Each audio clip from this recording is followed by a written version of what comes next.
গত উপদেষ্টা পরিষদের বৈঠকে এর আগের সপ্তাহে গৃহীত আরপিওকে পুনরায় সংশোধন করা একটি দলের অন্যায় অযৌক্তিক আবদারের কাছে নথি স্বীকার করার শামিল বলেই আমরা মনে করি। এই সরকারের বিভিন্ন কর্মকাণ্ড অতীতেও একটি বিশেষ দলের প্রতি আনুগত্যের বহিঃপ্রকাশ ঘটেছিল।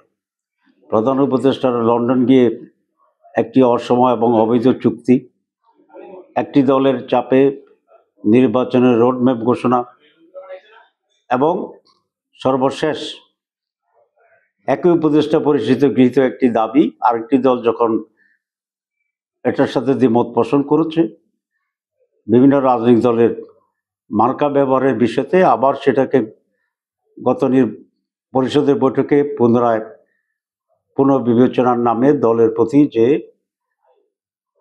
আনুগত্য প্রকাশ করেছে সরকার, নিঃসন্দেহে এই সরকারের নিরপেক্ষতা ক্ষুণ্ণ হয়েছে। আমরা এই সিদ্ধান্তকে মানি না এবং এই সিদ্ধান্তের গ্রহণের নিন্দা জানাচ্ছি।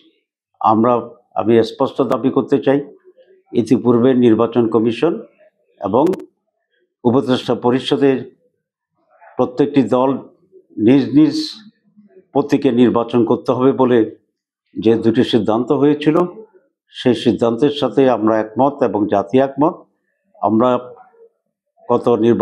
গত পরিষদের বৈঠকে গৃহীত সেই সিদ্ধান্তকে আবার পুনর্বিবেচনার জন্য অনুরোধ জানাচ্ছি, অন্যথায় এর বিরুদ্ধে রাজপথে প্রতিবাদ হবে।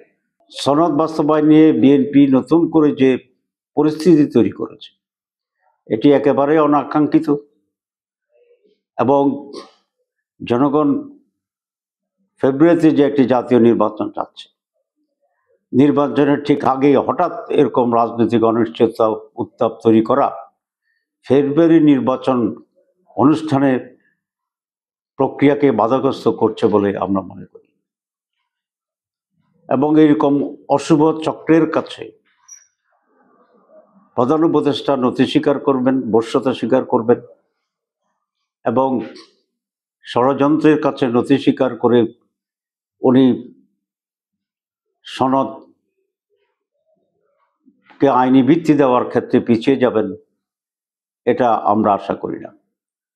আমরা ওনার কাছে এই আশাই করি যে সংস্কার রিফর্ম ছিল ওনারই নিজস্ব প্রোডাক্ট এবং উনি ওনার এই সন্তানকে নিজ হাতে ছুরি দিয়ে হত্যা করবেন, এটা জাতি বিশ্বাস করে না।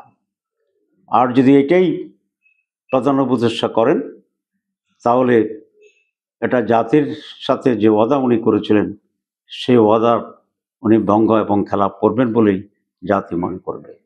আমরা আশা করি উনি দৃঢ় ভূমিকা পালন করবেন এবং সংস্কার বাস্তবায়নে উনি যথার্থ এবং সঠিক সিদ্ধান্ত ঘোষণা করবেন।